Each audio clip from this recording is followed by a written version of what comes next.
하고 여러분들 안녕하셨습니까?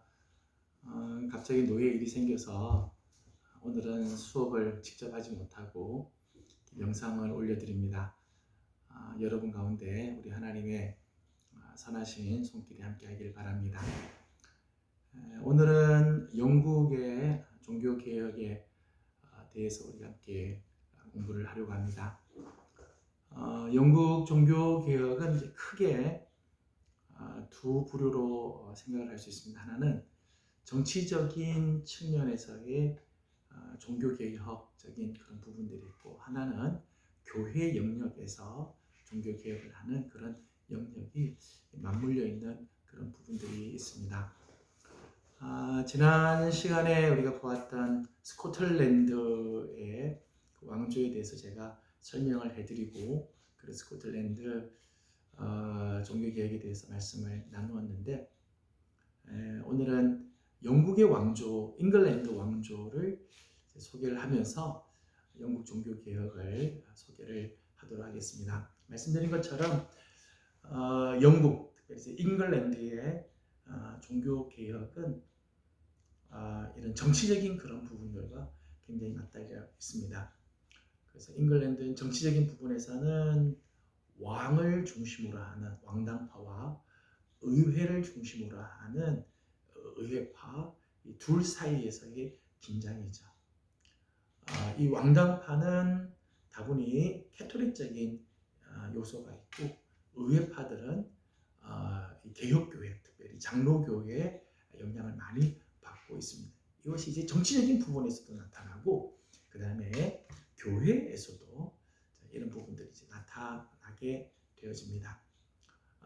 그래서 먼저 제가 여러분들에게 보내드린 그 자료 중에서 잉글랜드의 튜더 왕조라고 하는 부분과 그리고 그 뒤에 이제 청교도 혁명, 명예혁명에 대한 자료를 제가 올려드렸습니다. 먼저 이 부분에 대해서 설명을 드리고, 그리고 영국의 종교개혁을 공부하도록 그렇게 하겠습니다. 스코틀랜드의 왕조는 스튜어트 왕조라고 말씀을 드렸고요. 영국, 잉글랜드의 왕조는 튜더 왕조입니다. 튜더 왕조가 이제 헨리 7세에서부터 시작을 해보면, 헨리 7세에 두 아들이 있었습니다. 하나가 아더라고 하는 아들이 있었고요. 그 다음 아들이 나중에 이제 헨리 8세가 되는 아들이 있었습니다. 근데 아더가 결혼을 하고 나서 결혼을 한지 제 3개월째에 그만 죽고 맙니다. 그래서 이 헨리 7세가 아더의 부인이었던, 아더의 부인이 누군가 하면 아라곤의 캐더린이라고 하는 여인이에요. 근데 이 아라곤의 이 캐더린을 그 동생 헨리 8세와 결혼을 하게 했어요. 성경에 보게 되면 형사 취수라는 것이 있죠. 형이 죽으니까 그 형수를 동생과 결혼을 시켰다는 거예요.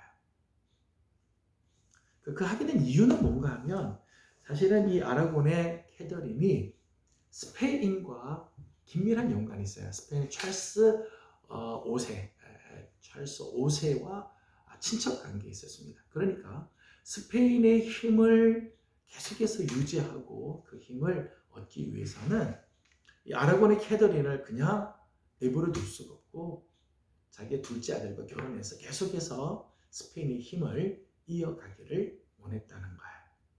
그래서 아더가 죽고 헨리 7세의 혈통을 헨리 8세가 이어가게 되었습니다. 헨리 8세가 그의 형수였던 아라곤의 캐더린과 결혼을 해서 그 사이에 태어난 딸이 있었습니다. 그 딸의 이름이 메리예요. 그래서 그 딸의 이름을 메리 튜더라 이름을 지었습니다. 이 아라곤의 캐더린은 캐톨릭 출신이죠. 스페인과 깊은 연관이 있으니까요. 캐톨릭. 그리고 이 캐더린과 헨리 8세 사이에서 태어난 역시 이 메리 튜더도 캐톨릭적인 그런 교육을 받고 자라왔습니다. 그런데 문제가 생겼어요. 어떤 문제가 생겼는가 하면, 헨리 8세가 이 아라곤의 캐더린이 싫은 거죠. 아들을 낳았으면 혹시 혈통을 이어갈까 해서 괜찮을 텐데 이제 딸을 낳은 거예요. 거기다가 이 헨리 8세가 바람이 났습니다. 바람이 났는데 어떤 여자를 좋아하게 되는가 하면 앤 볼린이라고 하는 여인을 좋아하게 됐어요. 그래서 앤 볼린과 결혼하고 싶은데 이 캐더린과 이혼을 해야 되는데 이혼이 안 되는 거예요. 왜냐하면 이 두 사람의 결혼, 이 캐더린과 헨리 8세의 결혼은 로마 교황청에서 교황이 주례를 서서 이 결혼을 한 거예요. 그러니까 이혼을 하려면은 교황청에서 허락을 해줘야 되는데 교황청에서 허락을 해주지 않으면 이혼이 안 된다는 거예요.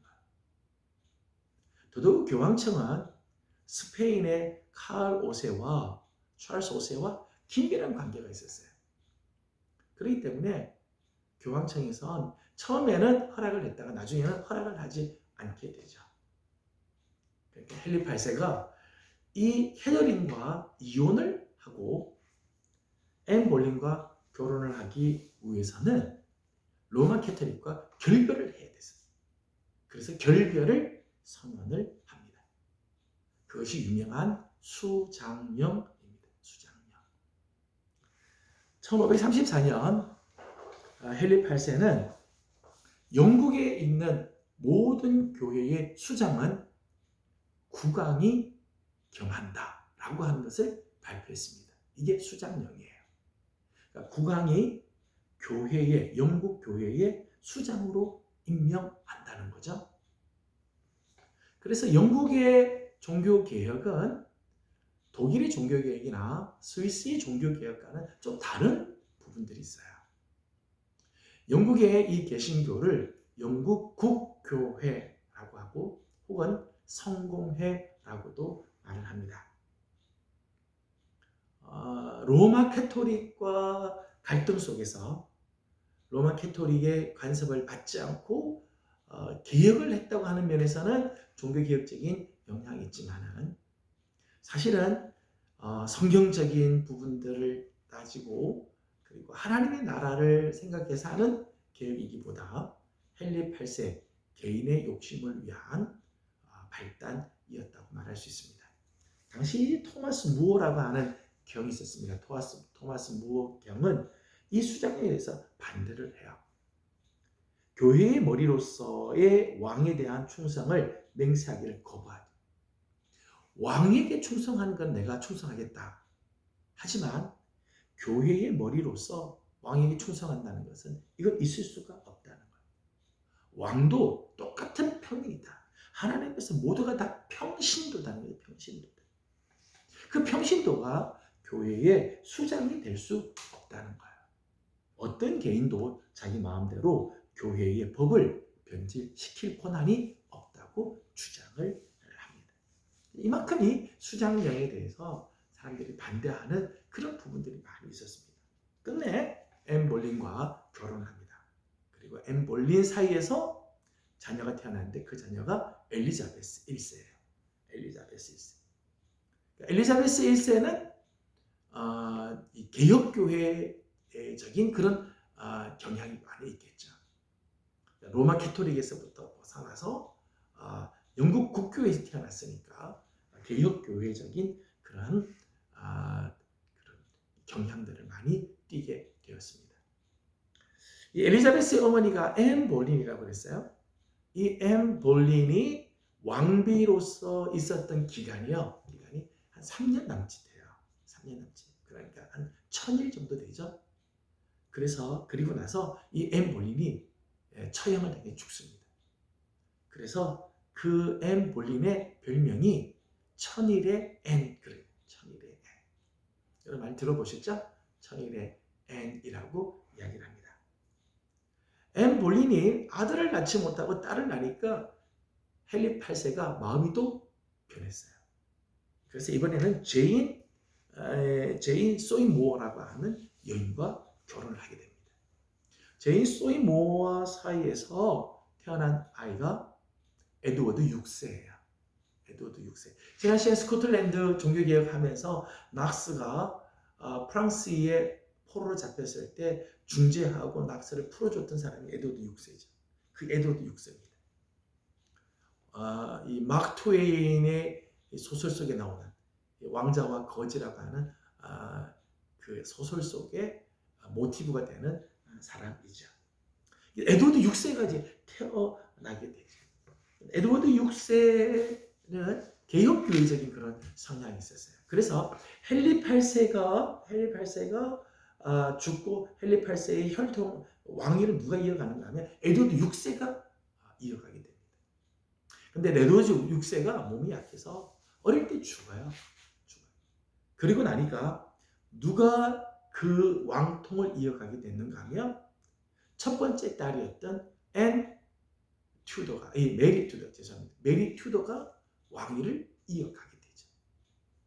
자, 에드워드 6세는 개혁교회적인 경향이 있었는데 에드워드 6세가 죽고 메리 튜더가 여왕의 자리에 올라서게 됐습니다. 아까 말씀드린 것처럼 메리 튜더는 이 아라곤의 캐더린의 딸로서 캐토릭적인 그런 경향, 그런 영향을 많이 받았어요.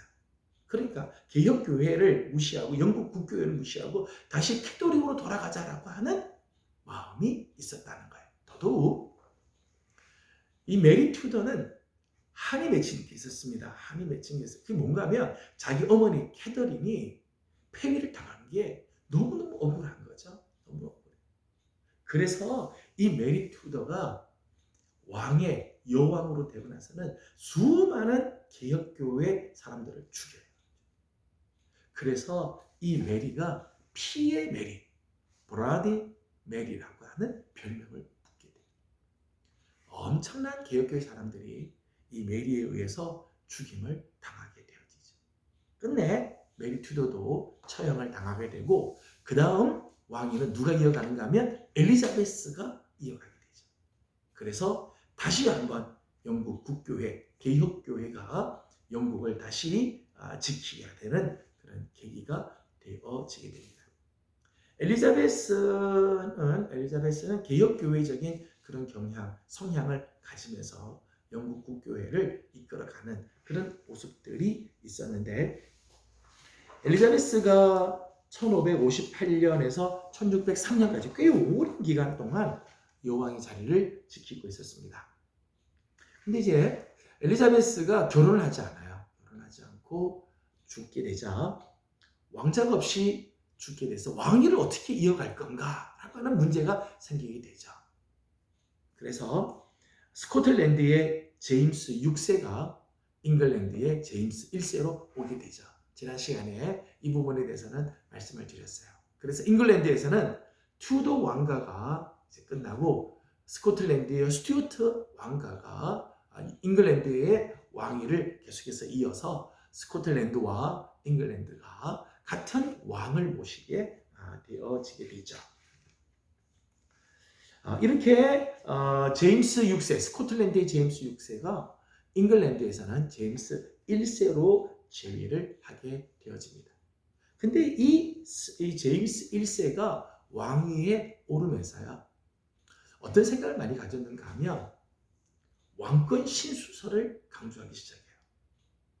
왕권을 더 강조해야 되겠다. 그래서 왕권을 더 강조하는 이 왕의 세력을 강조하려고 하는 그런 부분들이 이제 나타나게 되어집니다. 그러면서 영국의 의회와 자꾸 갈등이 생기게 되어지죠. 제임스 1세가 1567년에서 1625년까지 재위를 하고 그 다음에 찰스 1세가 왕위를 이어가게 됩니다. 근데 찰스 1세가 왕위에 오르면서 의회와 많은 갈등이 있었어요. 제가 이제 드린 이 청교도 혁명이라고 하는 제가 이제 자료를 여러분에게 드렸는데요. 이 청교도 혁명이 찰스 1세 때 일어나게 되어지는 거죠. 청교도 혁명은 1640년에서 1660년까지 영국에서 청교도가 중심이 되어서 일으킨 시민 혁명입니다. 최초의 시민 혁명이었습니다. 엘리자베스 1세가 내린 통일령에 순종할 수 없다. 엘리자베스 1세가 개혁교회, 이 캐토릭을 대항해서 개혁교회, 영국 국교회를 세우긴 했지만은 이때 엘리자베스 1세가 통일령을 내렸어요. 그 통일령의 내용은 뭔가 하면 왕을 중심으로 하는 교회, 그러니까 영국 국교회를 더 강하게 하는 그런 통일령을 내리죠.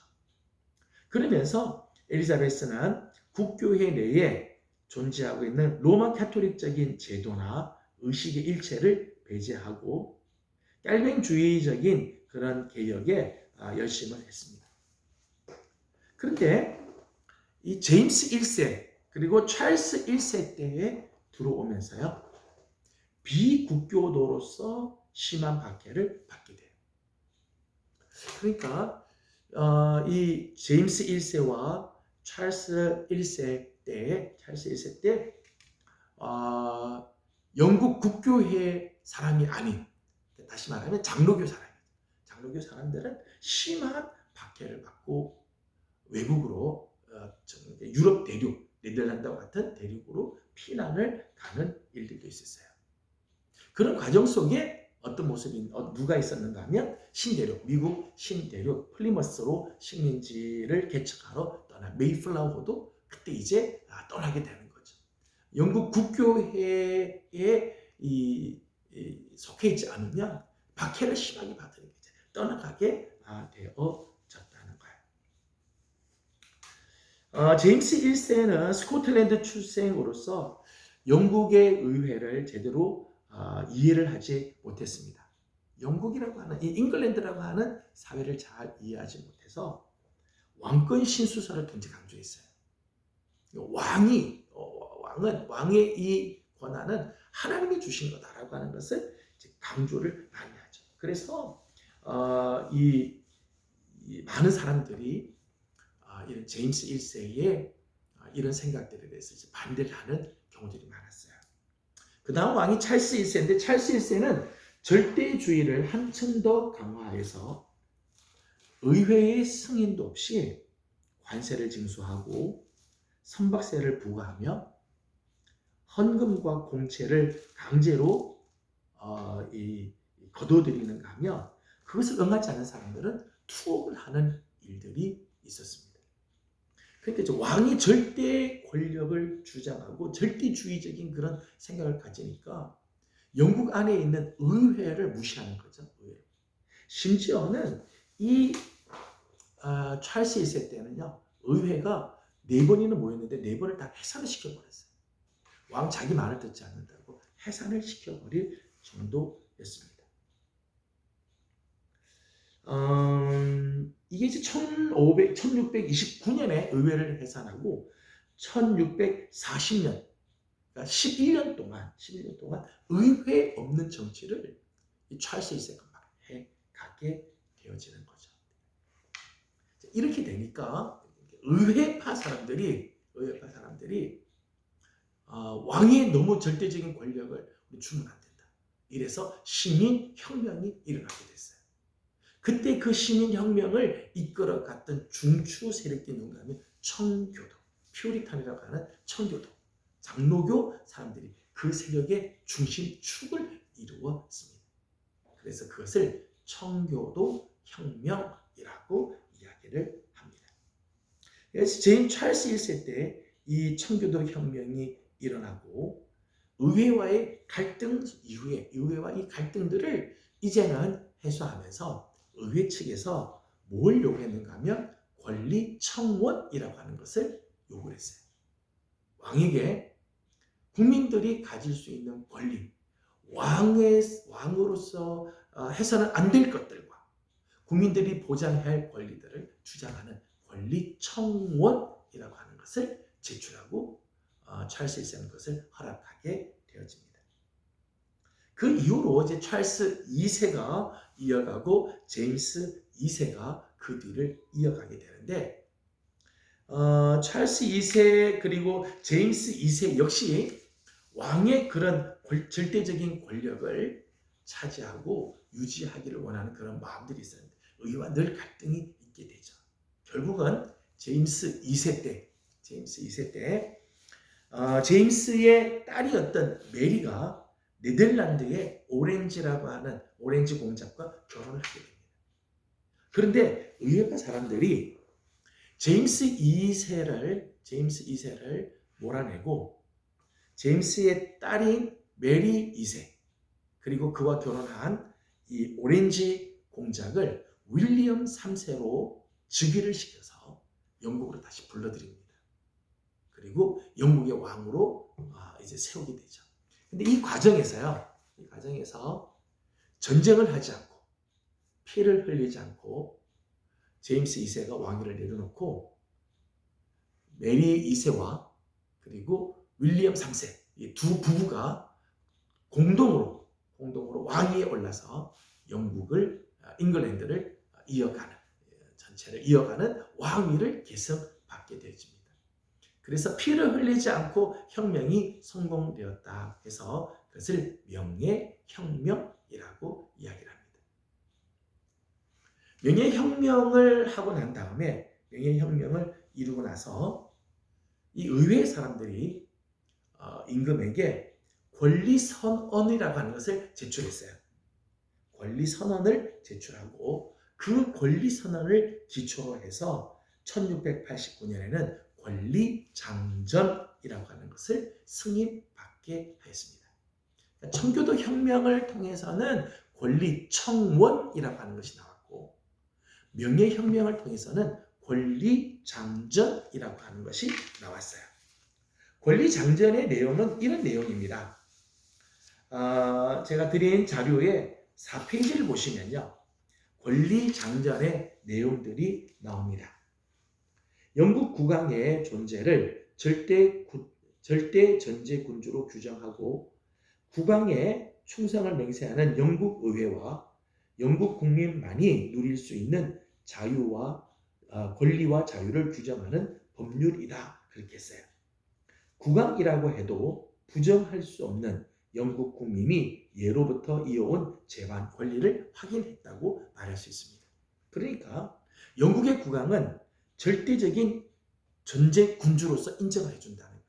하나님께서 세우신 왕이다. 그것을 모든 국민들이 다 인정을 한다는 거죠. 대신 국왕은 영국 국민들, 잉글랜드 국민들이 누릴 수 있는 모든 권리와 자유를 다 보장해 주도록 해라 라고 하는 거예요. 그래서 지금 그런 전통이 오죠. 영국 국민들은 영국 여왕, 지금 영국 국왕에 대해서 존경과 충성을 다 드리고 절대적인 그 왕권을 인정해 주는 대신 왕은 국민들의 권리를 최대한 보장해 주고 왕이라 할지라도 국왕이라 할지라도 부정할 수 없는 이 영국 국민들의 권리를 승인해 주게 됐어요. 그것이 권리장전의 내용입니다. 권리장전의 내용에 보게 되면 의회의 동의를 거치지 않고 법률의 적용, 면제, 집행, 정지를 금지한다. 모든 것 할 때는 의회를 통해서 해야 된다. 왕이 있지만은 의회를 통해서만 이런 것들이 이루어진다. 의회의 동의 없이는 과세도 평시에 상비군도 금지한다. 선거의 자유를 주고 의회의 발언의 자유를 보장하며 국민청원권을 보장한다. 반드시 의회를 소집하도록 한다. 그리고 왕위 계승자는 절대로 로마 가톨릭 교도는 되어서는 안 된다. 로마 가톨릭 교도는 배제시킨다라고 하는 것이 들어져 있다는 거예요. 영국은 성문법이 아니라 불문법의 나라입니다. 우리나라는 헌법이 있죠. 헌법이 있고 법률이 있습니다. 영국은 그렇지 않아요. 영국은 불문율입니다. 불문율로 되어 있어요.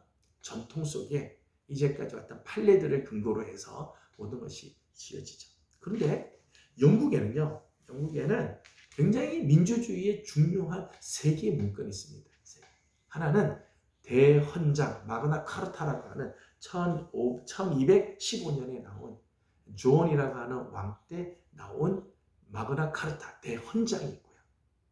그 다음에 또 하나가 이 청교도 혁명 때 나왔던 권리청원, 그리고 세 번째가 명예혁명 때 나왔던 권리 장전. 이 세 개가 영국의 민주주의를 근거로 하는, 민주주의를 지탱케 하는 중요한 세 개의 문건이라고 말할 수 있죠.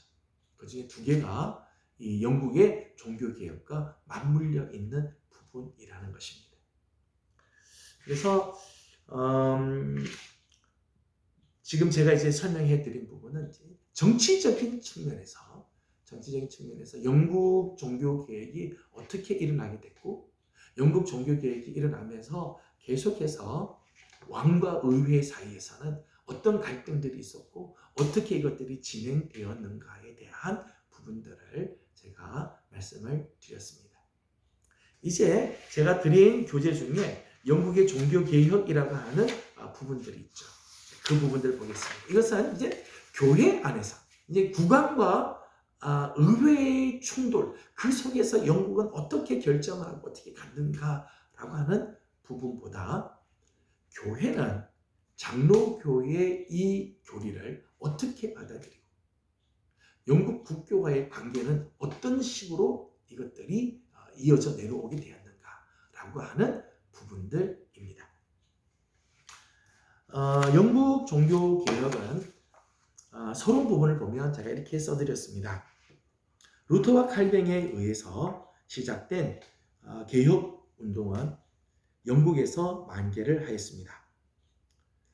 교회 행정체제를 성경적으로 개혁하여 교회 안에서 하나님의 말씀이 왕노릇하게 하려고 하였던 칼뱅의 하나님의 법 사상은 영국의 초기 개혁자들과 청교도들에 의해서 채택이 되고 특별히 웨스트민스터 총회에 의해서 결실을 맺었습니다. 굉장히 중요한 부분이라니까. 왜 그런가 하면 교회 행정체제를 성경적으로 정말 개혁을 하고 그리고 하나님의 법 사상을 정말 제대로 실현시켰던 곳이 어딘가 하면 웨스트민스터 총회였다. 그러니까 칼뱅이 종교개혁을 하고 종교개혁적인 사상을 가장 잘 드러내었던 것이 어딘가 하면 웨스트민스터 총회였다는 거죠. 그런 면에서 영국 종교개혁은 굉장히 의미가 있는 그런 개혁이라고 말할 수 있습니다. 영국 개혁자들과 장로 정치 사상입니다. 영국의 개혁자들은 무지와 미신 가운데 있는 영국 교회를 개혁하기 위하여 노력을 하였습니다. 교회 안에서 그리스도의 선지자 직분과 제사자 직분을 회복할 뿐만 아니라 한 걸음 더 나아가 그리스도의 왕권을 회복하려고 하는 일에 힘을 다하였어요. 그러니까 교회 안에 그리스도의 선지자적인 직분, 그리고 제사장적인 직분, 그리고 왕으로서의 그 직분을 회복해야 하는 그 일을 위해서 이것을 회복하려고 하였는데 이것이 바로 웨스트민스터 총회를 전후로 해서 활발하게 이어져 나갔다는 거예요. 1640년에서 1660년 사이에 무려 3만 부가 넘는 교회 개혁에 대한 팜플렛을 출판을 하게 됩니다. 그 가운데 대부분이 교회 정치 형태에 대한 것들이었어요. 그러니까 많은 팜플렛들이 나오고 많은 이제 문서들이 나오는데 그때에 영국 교회가 관심이 있었던 부분들은 어떤 부분인가 하면 교회 정치를 어떻게 할 건가? 하나님의 나라가 이 땅에 이루어지기 위해서는 교회는 어떤 정치 형태를 취해야 할 것인가에 관심이 있었다는 거예요. 말씀드린 것처럼 교회 안에서 그리스도가 선지자적으로 제사장적으로 그리고 왕으로서의 그 역할을 잘하기 위해서는 교회는 어떤 정치 형태를 띄어야 할 것인가 하는 부분에 관심이 많았다는 거죠.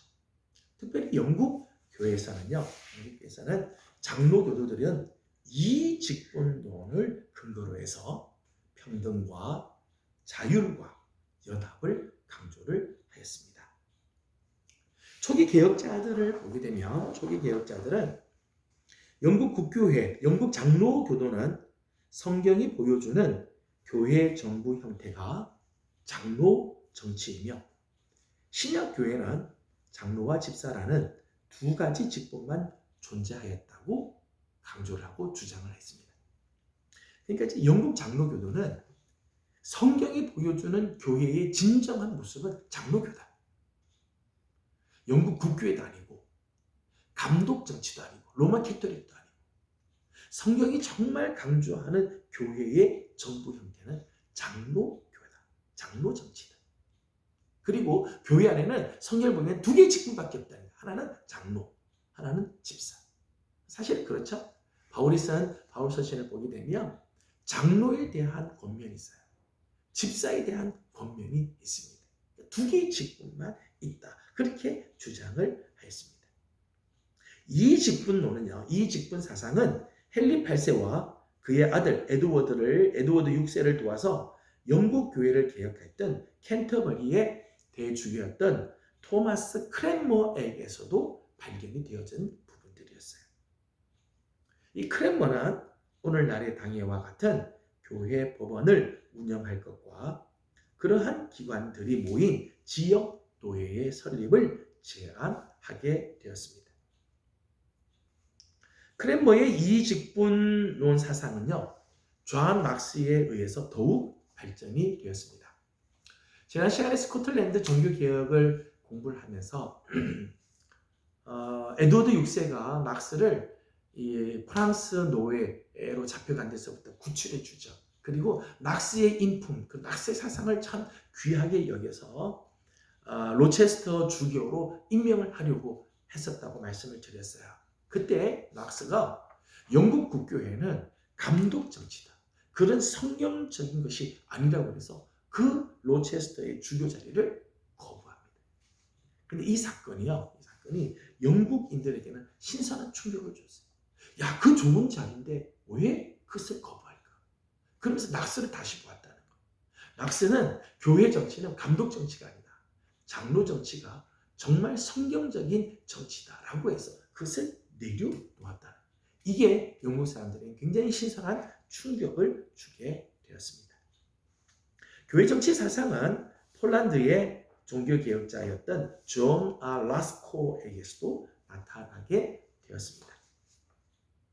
영국 교회에 소개되었던 이 직분론은 영국 교회의 전통일 뿐만 아니라 사실은 깔뱅의 영향이기도 하였습니다. 윈체스터 교회의 대집사였던 필포선 이런 증언을 했습니다.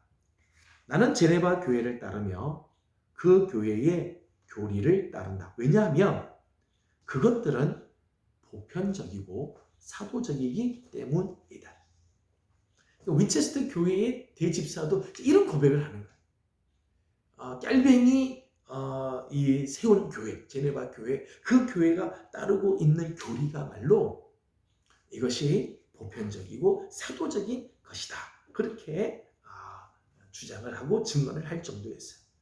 에드워드 때에 이미 깔뱅의 교회 정치 사상이 영국에 널리 퍼져 있음을 입증해 주는 부분이라고 말할 수 있을 것입니다. 영국 교회의 초기 개혁자들의 장로 정치 사상은 1570년대에 케임브리지 대학의 마가렛 석좌 교수였던 이 토마스 카트라이트에 의해서 구체적으로 제기가 되었어요. 1570년 케임브리지에서 석좌 교수로 있었던 이 토마스 카트라이트, 이 사람은 사도행전 연구를 통해서 영국 성공회의 감독 정치가 비성경적이라는 결론을 내리게 됐어요. 보다 철저한 종교 정치, 교회 정치의 개혁을 촉구하게 되었습니다. 지금 영국의 성공회, 영국 국교회가 이 감독 정치로서 성경과는 다르다. 물론 캐토릭에서부터 캐토릭을 반대하고 나오긴 했지만은 영국 국교회, 국왕이 교회를 감독하는 수장이 되는 이 감독 정치는 성경적이지 않다 해서 개혁을 주장을 했다는 거예요. 그 개혁의 내용입니다. 첫 번째는 대주교, 대집사라고 하는 명칭, 기능을 폐지해야 한다. 목사, 감독과 집사의 사역은 사도들이 세운 원래의 사역으로 축소되어야 한다. 교회의 행정은 목사와 장로에 의해서 통치되어야 한다. 목사는 하나의 지역 교회를 목회해야 한다. 교회의 후임 목사는 교회 당국자가 미리 정할 수가 없다. 교회 후임은 그 교회가 원하는 사람을 택하게 된다는 거예요. 그래서 이 장로 정치에서 중요한 세 가지가 있었어요. 아까 잠깐 이야기했던 평등, 자율, 그리고 연합. 이 세 가지가 굉장히 중요한 그런 가치. 모든 교회 다 평등하다는 거죠. 잠시 후에 잠깐 말씀드리겠습니다만은 모든 교회, 모든 목사들은 다 평등하다. 그리고 각 교회는 자기 교회가 원하는 목사를 선택할 수 있다. 자율권을 이야기해요. 그러면서도 서로 연합해야 함을 강조합니다. 여섯 번째를 보게 되면 회중에 의하여 공개적이며 공평한 선거에 의해서 피택되어야 한다. 일곱 번째는 교회와 정부의 기능은 철저히 분리되어야 한다. 통치자는 단지 교회의 회원에 불과할 뿐이다. 교회는 교회 회원에 대한 권징을 행사함으로 순결을 유지해야 한다. 국왕이라 할지라도 교회의 한 회원이지 국왕이 교회의 수장일 수가 없다는 거예요. 교회는 모든 교회 회원들을 이 권징을 통해서 순결을 유지하도록 해야 한다라고 강조를 했습니다. 그런데 이렇게 장로 교도들이 교회 정치에 대해서 주장을 하고 또 여러 사람들이 이 토마스 카트라이트 같은 사람들이 이런 개혁을 주장을 하지만 영국의 모든 교회가 다 동의하지는 않아요. 특별히 감독주의자였던 리처드 벤클로프트는 반발을 합니다. 1588년 2월 9일 감독주의가 하나님에게서 기인한 것이라고 주장하면서 장로주의를 고집하는 것은 영국을 스코틀랜드의 속국으로 만들려는 매국적인 행위라고 주장을 했어요. 이 벤클로프트가 이런 주장을 하는 거예요. 감독주의가 하나님에게서 기인된 거다. 성경에서부터 기인된 거다라고 이야기를 하는 거죠. 그러면서 장로주의를 고집하는 것은 영국, 잉글랜드를 스코틀랜드의 속국을 만든 거다. 당시 스코틀랜드는 락스를 중심으로 해서 장로교회가 굉장히 발달했죠. 영국은 국교회가 발달했는데 영국을 장로주의를 들여와서 장로교회 정치를 한다면 스코틀랜드의 속국이 되는 거다. 이런 프레임을 씌웠다는 거. 이런 프레임을 가지고 있었어요. 카틀라이트를 중심으로 한 영국의 청교도들은 영국을 스코틀랜드화하려고 한다고 공격을 받게 됐어요. 이런 정치적인 이런 프레임에 씌워서 공격을 하고 1572년 끝내는 교단에서 쫓겨나는 비운을 겪게 되었습니다. 그 이후에 1574년에 월터 트레버스와 함께 하나님의 말씀에 묘사된 교회의 거룩한 권징이라고 하는 책을 출판했어요. 이제 카트라이트가 트레버스와 같이 하나님의 말씀에 묘사된 교회의 거룩한 권징 책을 썼어요. 근데 이 책에서 장로교 정치와 권징이 하나님이 주신 법에 근거한 거다라고 주장하는 거예요. 이건 하나님의 법이다. 또 교회의 평등성을 강조했어요.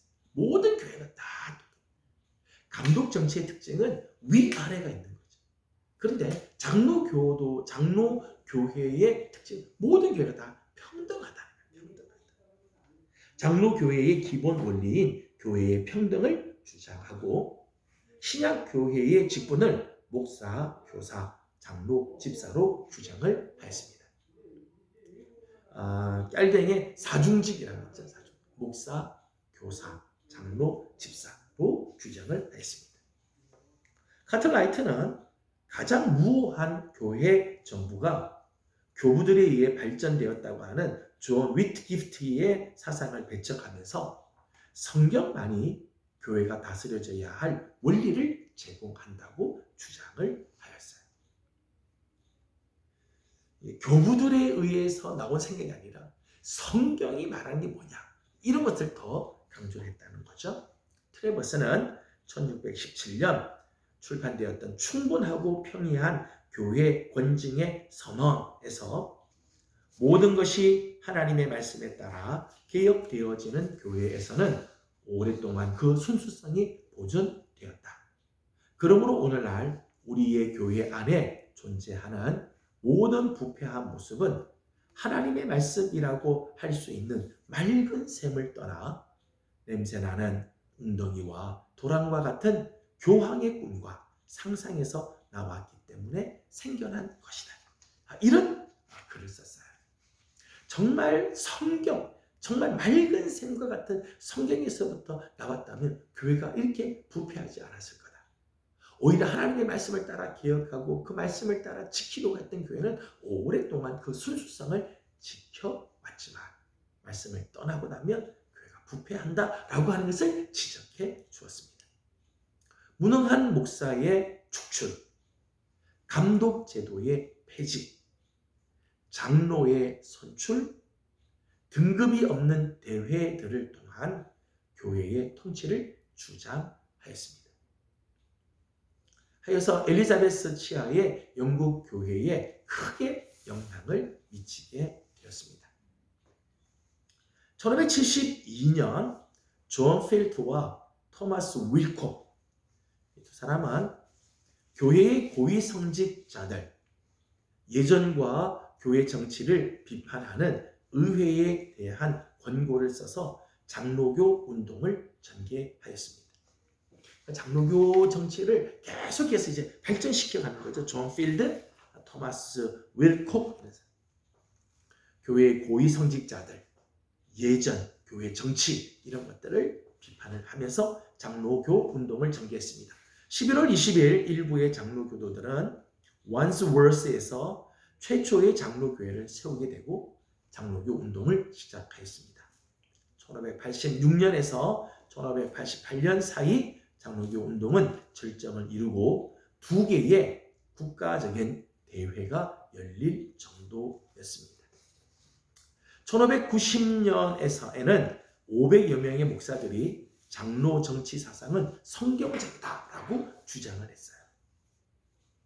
그리고 17세기 초에는 윌리엄 에임스와 같은 사람들에 의해서 장로교 정치 사상이 영국에 뿌리를 내리게 되었습니다. 여기 이제 윌리엄 에임스라고 하는 사람이 아주 중요한 사람이에요. 이 윌리엄 에임스가 쓴 책 중에 아주 유명한 책이 있습니다. 신학의 정수라고 하는 책이에요. 이 신학의 정수는 영국과 뉴 잉글랜드 청교도들의 필독서에 있습니다. 영국 그리고 미국으로 넘어가 뉴 잉글랜드에 있는 이 청교도들의 필독서. 청교도의 교회 정치 사상에 많은 영향을 미치게 되었습니다. 예수 그리스도만이 교회의 머리이며 그의 지배를 받는 곳에 하나님 나라가 이루어진다는 거예요. 교회의 머리는 국왕이 아니다. 교회의 머리는 그리스도다. 그리스도가 다스리는 곳에는 하나님 나라가 이루어진다는 내용이죠. 교회 정치는 단일 군주적이며 귀족적이고 민주적이다. 그런 표현을 했어요. 교회 정치는 성경적에 의해 보면 단일 군주적이다. 이 말은 무슨 말인가 하면 그리스도만이 교회의 머리임을 보여주는 거예요. 오직 유일한 군주는 왕이 아니라 그리스도다. 그리스도만이 교회의 진정한 머리가 되신다는 거예요. 또 귀족적이라고 하는 말은 장로 정치를 의미하는 거죠. 교회의 대표들, 교인들이 세운 대표들에 의해서 교회의 모든 결정들이 이루어지게 되는 귀족적이라고 말할 수 있습니다. 그러면서도 민주적이라는 거예요. 왠가 하면 회중의 권한을 강조하는 거예요. 장로를 누가 세우는가? 회중이 세우는 거죠. 그것도 회중들의 자유로운 의사를 표현해서 자기들의 생각에 감독에 의해서 지시를 받는 게 아니라 교회 회원들이 자기들이 원하는 사람을 장로로 또 목사로 세우게 되는 그런 면에서 민주적이다라고 말할 수 있어요. 장로 정치는 단일 군주적이며 그리고 귀족적이고 그러면서도 민주적이다라고 이야기를 하는 거예요. 모든 교직자는 평등하다. 모든 교직자들은 다 평등하다.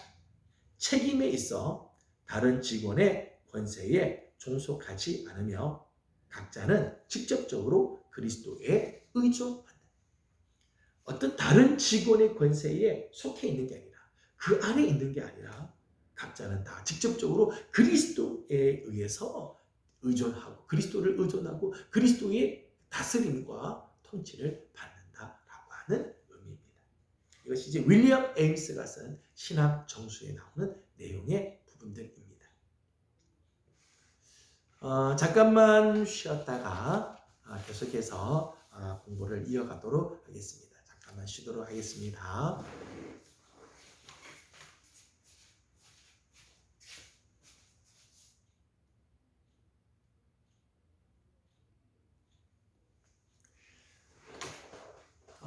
계속해서 웨스트민스터 총회와 그리고 장로 정치의 부분들에 대해서 공부를 하도록 하겠습니다. 엘리자베스를 이어서 영국의 잉글랜드 왕이 되었던 제임스 1세는 감독 없이 왕이었다라고 선언을 하면서 교회와 국가의 역할을 구분할 것을 주장했던 장로교주의자들의 입장을 배척을 합니다. 장로교는 교회와 국가의 역할이 구분되는 거예요. 교회는 교회가요. 국왕이 절대 교회의 감독이 될 수 없다는 거죠. 거기에 대해서 제임스 1세는 반대를 하고 특별히 왕권 신수설을 강조하는 그런 부분들이 있었죠. 제임스 1세의 반동 종교 개혁적인 성향, 또 성공회 정책에 실망했던 청교도들은 특별히 설교 운동을 통해서 개혁의 불씨를 키워갔었습니다. 그래서 성경적인 교회로의 개혁을 촉구하였습니다. 영국 교회 안에 설교가들이 속속히 일어나면서 교회 개혁이 가속화되었고 장로교 운동은 널리 확산이 되었습니다. 제임스의 아들이었던 찰스 1세는 청교도 박해 정책을 더 철저하게 실시하고 성공회 정책에 반대하는 이들을 고등 종교법원에 소환을 해서 무시무시한 고문을 실행하였습니다. 제임스 1세, 찰스 1세 이 두 사람이 청교도 박해 정책을 철저하게 실시를 하죠. 영국 국교의 성공회 정책을 펼치고 그것에 반대하는 장로교도들을 탄압을 하였습니다. 찰스는 스코틀랜드에도 장로주의자를 박해하는 정책을 펼치게 됩니다. 그러면서 이 찰스 1세는 영국 사람들에게서도 반발을 받고 스코틀랜드 사람들에게서도 반발을 받게 되었습니다. 저항을 불러일으키게 됩니다. 의회는 찰스의 정책을 비판하고 그의 지지 기반이었던 영국 국교회의 주교 제도를 폐지하려고 하였습니다. 찰스는 결국 4번이나 의회를 소집하였지만 다시 해산하는 과오를 범하게 됩니다.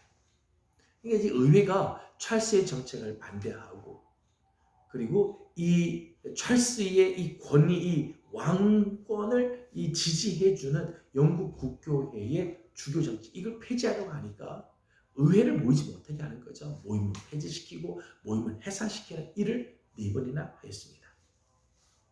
찰스가 4번째 소집한 의회를 해산하면서 의회 지도자들을 체포하려고 하자 의회가 찰스에 대항하는 자위대를 구성하게 됩니다.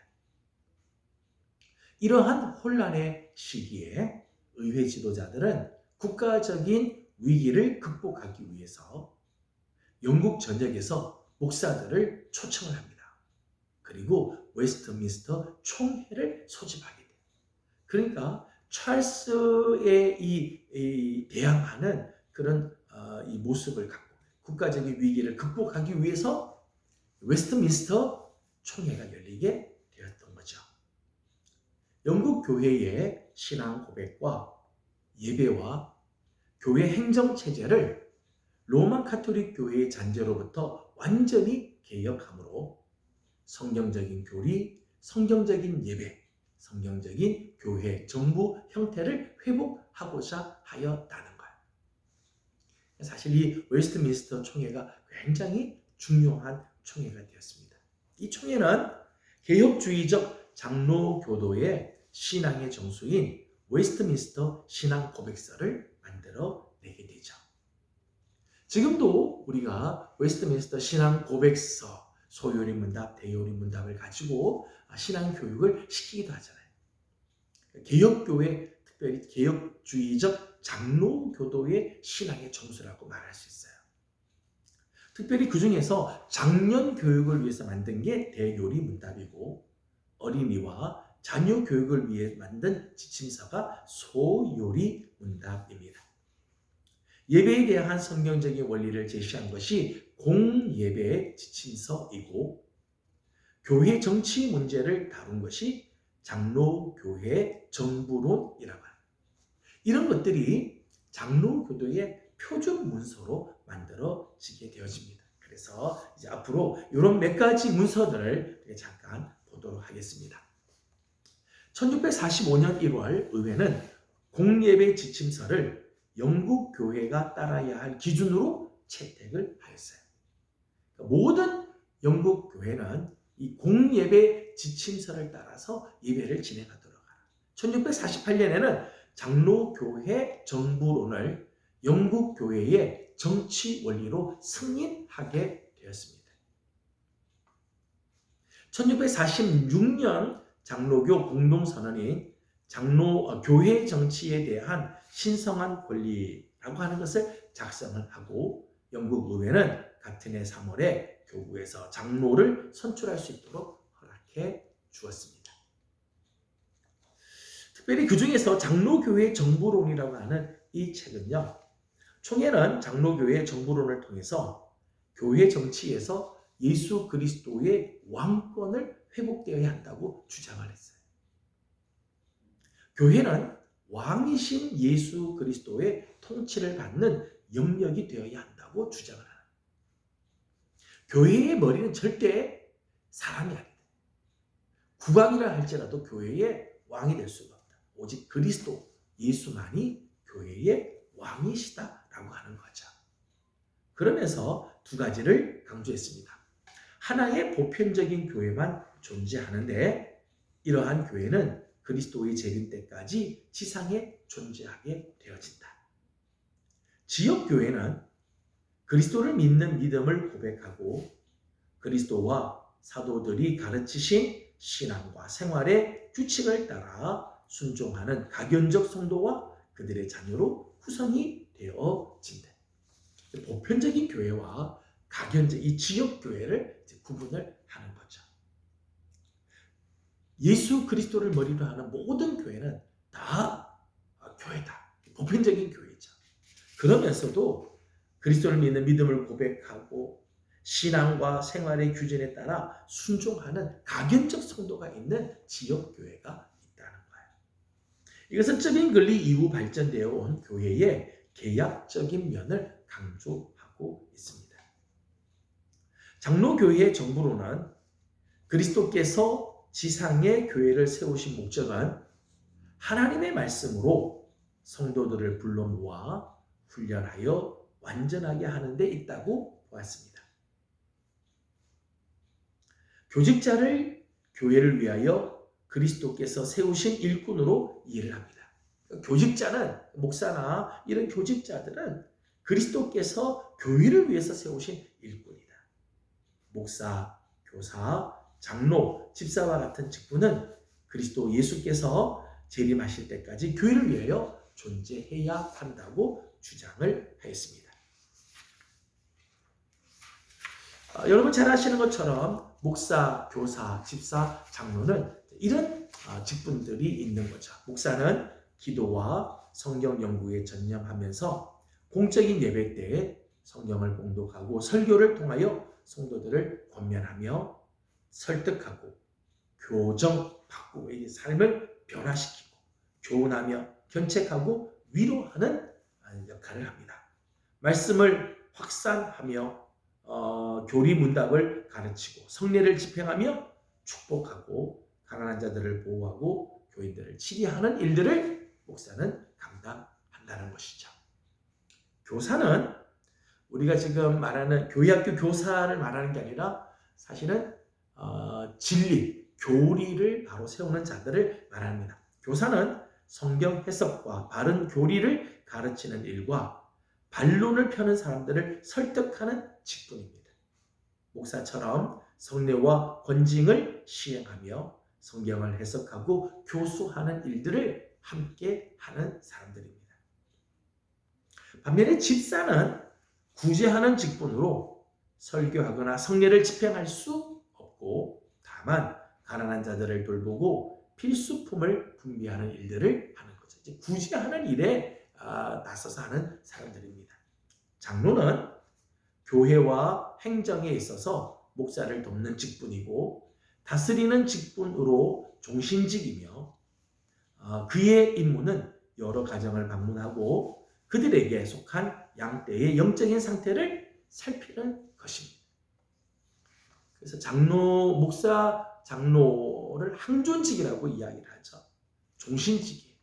다스리는 직분으로 종신직. 교회의 성도들의 영적인 상태를 늘 돌아보는, 그래서 치리하는 일들을 감당하게 되어지죠. 지금 우리 교단에서도 목사와 장로를 그렇게 하죠. 목사, 장로를 모두를 장로라고 하는데 목사를 교육 장로라고 하고 일반 장로를 치리 장로라고 그렇게 이야기를 해요. 목사는 이 교육 장로인데 교육 장로로서 장로의 모든 일, 치리하는 장로의 모든 일을 하면서 교육, 설교를 하고 성례를 집행하고 축도를 하고 설교하는 일들을 하는 장로다. 그렇게 해서 교육 장로라고 해요. 치리 장로는 성도들의 영적인 상태를 돌보고 성도들을 잘 관리하고 다스리는 그런 장로라는 거죠. 장로교회 정부로는 치리 기관으로서 공동의회, 당회, 노회, 그리고 총회를 인정을 합니다. 노회 제도의 성경적 기원을 주장을 하는데 모든 회의의 결정은 성경에 근거하되 다수결을 원칙으로 한다라고 규정을 지었어요. 근데 장로교회 이 정부론이 사실은 지금 우리 교회가 따르고 있는 많은 부분들이 여기서부터 나오고 있는 거죠. 노회의 업무 가운데 가장 중요한 것은 목사직을 지원하는 자를 시험하고 목사로 안수하는 일이다. 그래서 노회가 하는 업무 중에 가장 중요한 것은 교육자를 세우는 거예요. 목사를 세우는 일. 목사를 안수하고 목사가 제대로 지금 지원하고 있는지를 검토하는 일들을 한다는 거예요. 실제로 목사 안수식은요, 개교회가 하는 게 아니에요. 목사 안수는 노회가 하게끔 돼 있어요. 그래서 목사는 지금 우리 교단에서는 목사는 노회에 속한 사람들이 노회에 속하였다라고 이야기를 합니다. 안수위원회가 후보생을 시험할 때 유의할 점은 목사 후보생의 인격과 신학적인 지식을 평가하는 일들을 잘 해서 올바로 목사를 세워야 한다는 것입니다. 예배 부분에 있어서 청교도와 예배 모범입니다. 웨스트민스터 총회는 개혁주의적 교회 정치 체계를 회복하였을 뿐만 아니라 성경적인 예배 모범을 완성을 했어요. 앞에 나오는 장로교회 정부로는 교회의 정부 형태, 교회는 어떻게 다스려야 되는가를 이야기를 한다면 공교회 지침서를 통해서 개혁교회는 교회계는 어떻게 예배를 드려야 할 것인가를 보여주고 있는 거죠. 공예배 지침서입니다. 청교도들은 예배의 개혁이 바로 교회 개혁의 지름길이라고 생각을 했어요. 예배의 개혁이 교회 개혁의 지름길이다. 전 참 중요한 이야기라고 생각해요. 예배가 바로 서야 교회가 바로 서는 거죠. 예배를 흐지부지하게 드리면서 교회는 절대 바로 세워질 수가 없습니다. 예배가 온전하게 하나님 앞에 드려지게 될 때 교회가 개혁이 되어집니다. 저는 참 중요한 이야기라고 생각을 해요. 예배 개혁을 위해서 부덕한 목사를 양산하지 않게 하고 양심을 따라 기도할 수 있으며 신앙적인 공동체를 형성할 수 있다고 확신을 가졌습니다. 예배 개혁을 위해서 이 부도덕한 목사 양성하지 못하도록 그렇게 했어요. 신학 교육을 아주 철저히 시키는 거죠. 또 양심에 따라 기도할 수 있는 캐톨릭 같은 경우는 기도문이 있죠. 내 생각과는 전혀 상관없는 그냥 기도문을 줄줄줄 주문 외우듯이 읽는데, 장로교는 양심에 따라서 정말 하나님께서 성령의 감동을 따라서 주시는 대로 기도를 할 수 있도록 해주었어요. 이런 걸 통해서 예배의 회복, 예배가 개혁되어진다고 생각했습니다. 특별히 장로교도들은 청교도 운동들에서 아까 말씀드린 것처럼 설교 운동을 통해서 이런 운동을 한다고 했어요. 하나님의 말씀을 붙들고 말씀을 선포하면서 개혁을 주도해 가기도 했습니다. 성경적으로 예배를 개혁하고 하나님을 예배하는 데 있어서 통일성을 유지하기 위해서 공예배 지침서를 작성했습니다. 중구난방 여기저기 자기 생각대로 예배드리는 게 아니라 통일성을 유지하기 위해서 이런 지침서를 작성합니다. 예배 순서를 초대교회의 모형을 따라 단순화시키기도 했습니다. 청교도의 예배가 한국 장로교회의 예배와 다른 것이 있는데 바로 사도신경이에요. 사도신경. 보통 우리는 사도신경을 예배 시간에 함께 이렇게 고백을 하죠. 저희 교회에서도 사도신경으로 우리 신앙을 함께 고백을 합니다. 그런데 이 청교도 예배에서는요, 사도신경이 빠져요. 사도신경은 예배의 순서로 성경에 기록된 바가 없다. 이단적인 신앙으로부터 바른 신앙을 구별하는 척도로 인간이 만든 것이기 때문이다. 사도신경은 자신의 신앙을 고백하는 것이지 성격상 하나님께 드리는 예배의 요소는 아니기 때문이라는 거예요. 신앙 고백이 참 중요하고 사도신경이 참 중요하기는 하지만 예배의 요소는 아니다라고 생각을 하였다는 거예요. 예배의 지침입니다. 대요리 문답을 통해서는 예배의 원리를 제시하고 그들은 예배의 원리를 도덕법에서 찾았습니다. 도덕법은 인류에게 선포된 하나님의 뜻으로 모든 인류가 개인적으로 온전하게 영원토록 이 법을 지켜 순종하되 마음과 성품과 뜻을 다하여 하나님과 사람에게 마땅히 해야 할 모든 의무를 거룩하고 의롭게 이행할 것을 지시하고 요구한다. 이 도덕법이라는 거예요. 도덕법은 모든 사람들이, 모든 인류가 다 거기에 순종하고 마음과 성품과 뜻을 다해서 마땅히 해야 할 의무를 해야 되는 거예요. 이게 도덕법이죠. 예배가 그렇다는 거예요. 예배는 모든 사람들이 하나님 앞에서 이렇게 온전하게 드려지는 것이 되어야 한다 것입니다. 그리스도를 믿는 자들은 행위 언약인 도덕법의 올무에서 벗어난 자들이나 도덕법은 여전히 순종의 법칙으로 신자들에게는 유의하다는 거예요. 행위의 언약인 도덕법의 올무에서는 벗어났지만 도덕법은 여전히 순종의 법칙으로 신자들에게는 유효합니다. 도덕법은 십계명에 요약적으로 포함되어 있는데 십계명은 하나님에 대한 인간의 의무를 포함하고 있습니다. 제가 교재에서 1계명, 2계명, 3계명, 4계명을 말씀을 드렸어요. 1계명은 예배의 대상을 규정하고 2계명은 예배의 방법을 규정하고 있으며 제3계명은 예배하는 자의 자세를 명시하고 있고 제4계명은 성도들이 하나님을 예배해야 하는 시간에 대한 명시를 하고 있다는 거예요. 그러니까 십계명 자체가 예배에 대한 하나님의 도덕법을 우리에게 말씀해 주고 있다는 거죠. 자세한 내용은 여러분들이 교재를 읽어보시면 되겠습니다.